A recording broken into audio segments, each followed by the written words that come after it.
Yo, so today I got bored. I decided I want to make a tier list of albums that came out this year because there's been like quite a few. And I don't know, here it is. That's the downloads, we don't need to see that.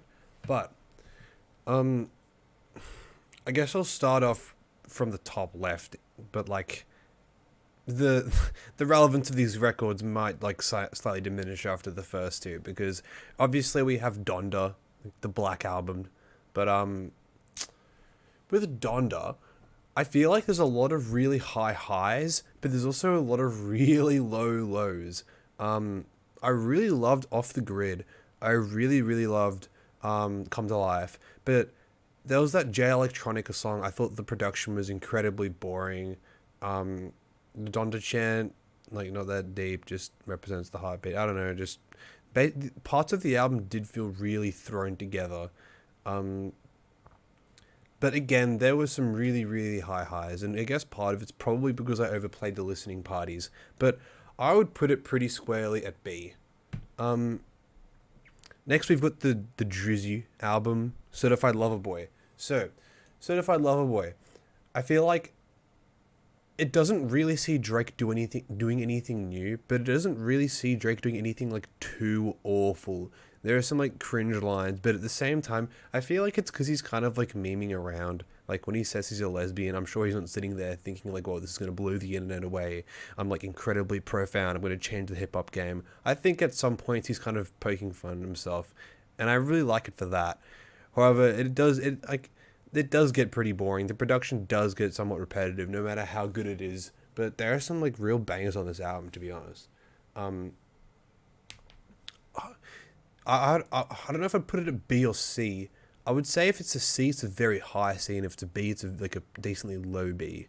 But I think just because of how long it is and how, as an experience, that really detracts from it, like a lot of Drake's records, I would put it at a C. And this is the Zilla album from today. Listened to it a couple times, and I have to say there are some really good moments on this. There's like the fourth track with that music video. It's like a minute long where he's got like the skateboards and shit. That was really good. Uzi Vert track, very good. Zell track, very good. At the same time, there are some songs like there was that first song where I felt like he just needed to come in harder as an MC. He just needed like a better flow. He could have like destroyed that beat, but just didn't, and it just cut itself short. There's like a lot of moments like this on the album. Um, However, like I said, it does actually have some good moments, I would say, but it does feel like again sort of like Zilla's selling himself short, not really like displaying his full potential as an MC, I guess to an extent. C, I would put it. I don't know if I would put it above Certified Lover Boy. I think I would, actually, but yeah, C. But I think Zilla's got a lot of potential, and his production style is very interesting. Um, but Scary Hours 2. So there's only three songs on this project, but honestly, this is like one of the better projects this year. Drake has some really good songs here. I think every single song on this album is very good.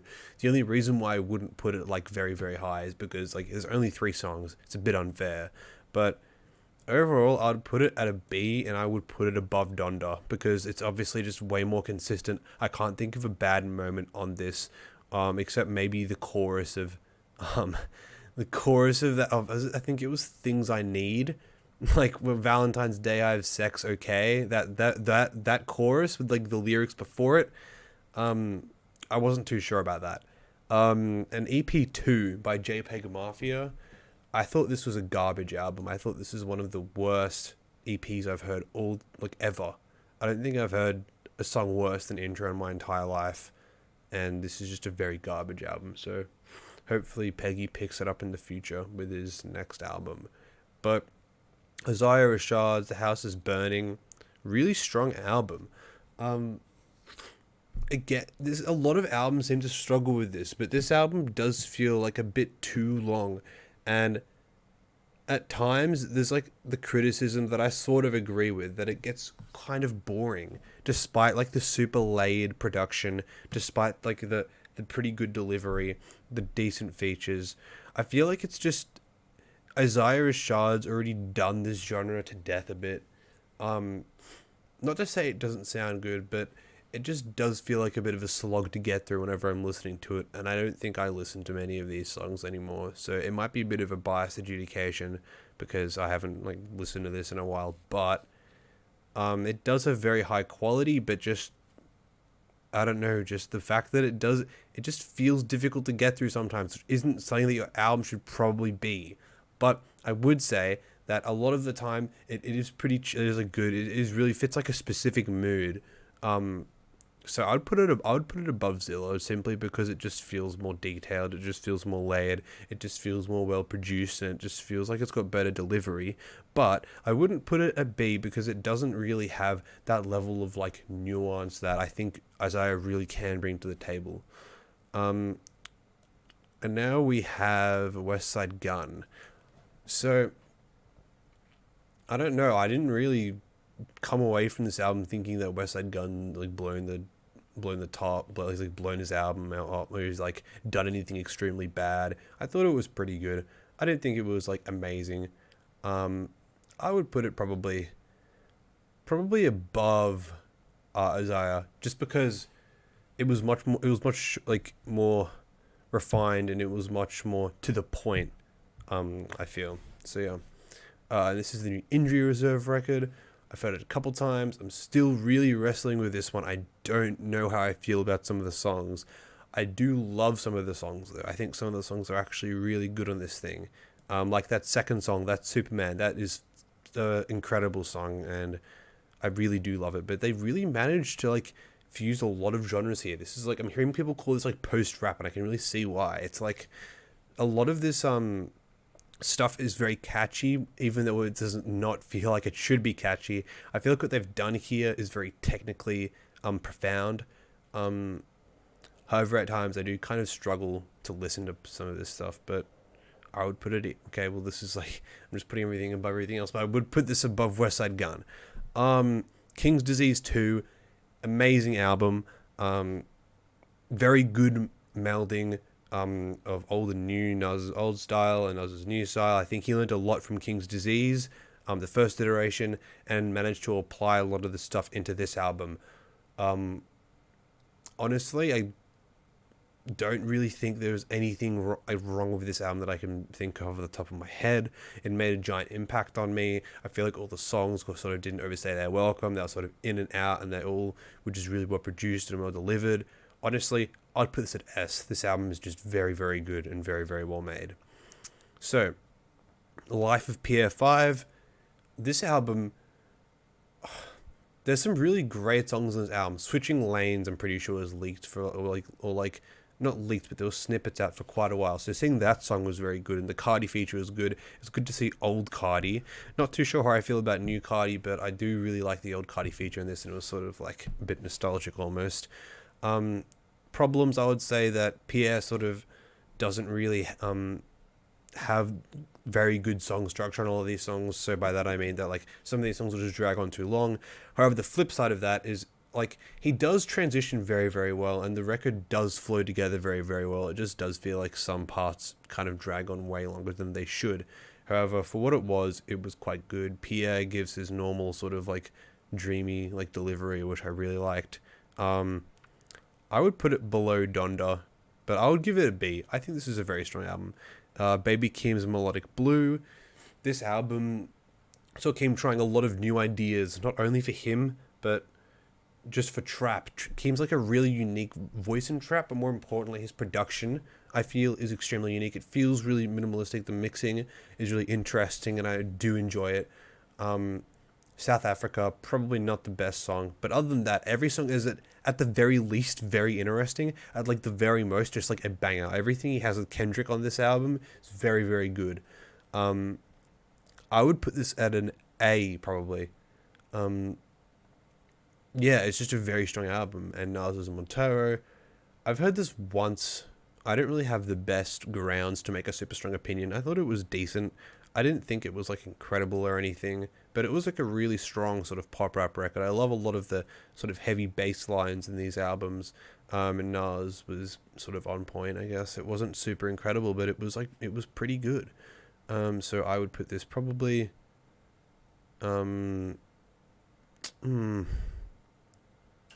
I put this here just because, like, I don't know, it didn't leave a giant impact on me, but this is like liable to change, I guess. This is Trippy's Deluxe, Neon Shark versus Pegasus. Um, Not technically rap, but by a rap artist. It's way more of like a rock and roll album.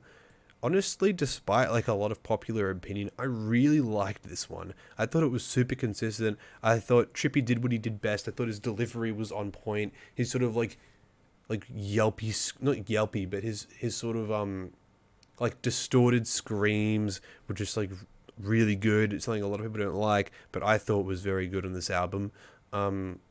Engaging for pretty much the whole way, but again, some songs did end up sounding pretty similar. But Travis's production and drum credits honestly were like really really good. Um, yeah, I'd put this at a C, but I'd say it's above all of these albums for me personally. Um, yeah. Nutty Land. No, this is not Nutty Land. This is Rich Shooter. Rich Shooter with Pierre for the vast majority on production. I think this is an example of why Pierre and Nutty work so well together. I thought basically every single song slapped. Didn't really see them doing anything particularly new, but everything on this album was really good. There was that Future track, which is really good, like sort of like blew me away almost with how good it was. I do feel like at times it can get a little bit boring. It can get a little bit lengthy. However, for the most part, the production on this album is very good. Nutty melds very well with the production. His voice is very like interesting to listen to. I would put it probably above all of these albums at a B, like a very high B. Um, for Evil, well, I don't know if that's how you pronounce it, but I think it is. Again, Nutty. This just feels like people like Coop being like a pretty like almost not executive producer, but producing a vast majority of the album. It just feels like someone trying to be Pierre but less clean, a more dirty sound. Not necessarily to its benefit, in my opinion. I didn't think this was too good, honestly. I didn't think this was very good. Um, Not many songs I'm going back to, but there was that 21 Savage song that I did like, but for the most part, not very good. And wait, can I make another? I can't make another. Can't make another thing, but because I wanted to move this one even further down, because I think this is probably a very high D, but EP2 is like a Z. It's very bad, but J. Cole's The Off Season. J. Cole's The Off Season sees him returning to form, in my opinion. Probably on his on season, and just rapping really well. You know, doing the bars over this production that he's pretty much well known for. Again, not sort of reinventing the wheel, but what he does do here is like really good. There's that transition with on Lil Baby on Pride is the Devil, which is like one of the most iconic moments in hip hop this year. Very good album. I would put it above Scary Hours at a very high B. And Benny the Butcher and who's the fucking producer? I forget, but pretty much executive producer collab album with those two. Plugs I Met 2. This is very strong. Nothing really stood out to me too much. Not really, again, sort of bring anything extremely new to the table. But what was here was like fairly strong, I felt. So this would probably be for me low B or maybe above Pierre. Yeah, above Pierre. Roadrunner by Brockhampton. Some good moments, like Bareface on this album was really good, but there was that song Chain On with JPEG Mafia, which was just really, really awful. And some parts of this did feel just like really repetitive and boring, but for the most part, it was pretty good. I think it was probably Brockhampton's worst album in my opinion, but far from being like bad, right? So I would probably put this. I'd put this below Pierre. I think that this is probably where it goes. Sometimes I'm an introvert, Little Sims. Very good album. Production sort of like orchestral a lot of the time, but there was nods back to her previous album, Grey Area, with a lot of production choices on like Speed, for example. Very strong album, like very strong storytelling. I think I need to listen to this more, but from what I've like heard for like the couple times that I've heard it through, it's like very good album. I would give it like solid B, honestly, but I know a lot of people are calling this album of the year. Look, I'll have to re-listen to it a couple more times, but very strong album. Sin City by Ski Mask, the Slump God. Sin City was, I thought it was an example of like Ski going back to his old sound, his old sort of like really sort of like filtered and distorted vocals over like a really like distorted heavy beat. Didn't think the beats were like incredible, but like of course Ski Mask like kills every song he does lyrically and flow wise. Like Admit It, very good. The Matrix, very good. Strong album, but again, didn't really stand out too much for me. That's becoming a common theme. But I would probably put Ski Mask here. And this is, I can't remember his name for the life of me, but this is like No Teeth But Still Smiling by Genesis Osu, something like that. But this album, even though I don't remember its name, even though I don't remember the guy, but this is like one of his first albums. He's not like a giant name in hip hop at the minute. But what I remember is like this album was like really weird. There were some songs that I thought were just a little bit boring, but not awful. There was some songs that sounded like Death Grip songs, like the first song. After that, there was quite a few songs that sounded like Thundercat songs, which I really liked, but like not like a rip-off of Thundercat, but like a different interpretation of the Thundercat song, which I really liked. I thought the combination could use in the future a bit more like clarity, and a bit less sort of being all over the place in terms of like one Death Grip song, a couple of these songs. But for the most part, like really strong album. I really like this album. I know I gave it a lot of criticism, but like the good parts in this album are very good. So Trip at Night by Trippie Redd. Trip at Night, very strong songs. There are a couple songs that I thought were just okay. I don't think there was any bad songs, but a lot of these songs just sound very similar. That's probably true, and I think that it does bring the album down a bit to a degree. But it's still got very strong material. In my opinion, I'd put it here. Tyler, the Creator, Call Me If You Get Lost. Super strong album. Really well made. There was that one song close to the end with the mixing to me, I don't know, felt very off. But other than that, very strong.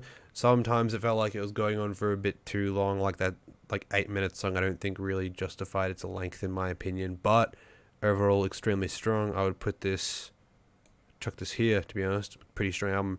And lastly, we have Slow Ties, Tyrone, the self-titled album. Okay. Oh, this came out ages ago. This came out in like January or February, but pretty strong album. I liked how he split it between like the hard songs and the sort of like more down-to-earth emotional songs. It's very difficult to give a TLDR of some of these albums are just saying, oh, so it didn't leave an impact, wasn't extremely strong. But I would sort of say that for like some of these songs, especially the front half. Like Vex was like just okay. There was some of the songs were just like fine, but like that James Blake song was really good. The first two songs, Mazza with ASAP, was Mazza with Skepta, and the ASAP Rocky one, those were really strong. But yeah, pretty good album, I would say. I would chuck this I would chuck this here, to be honest. But yeah, that is the tier list. I will stand by this in my grave. I'm never changing any of my opinions because I'm pretty sure this is like correct. But yeah, if I actually upload this, thanks for watching, and tune in to my YouTube channel again for some awesome videos and some awesome content coming really, really soon.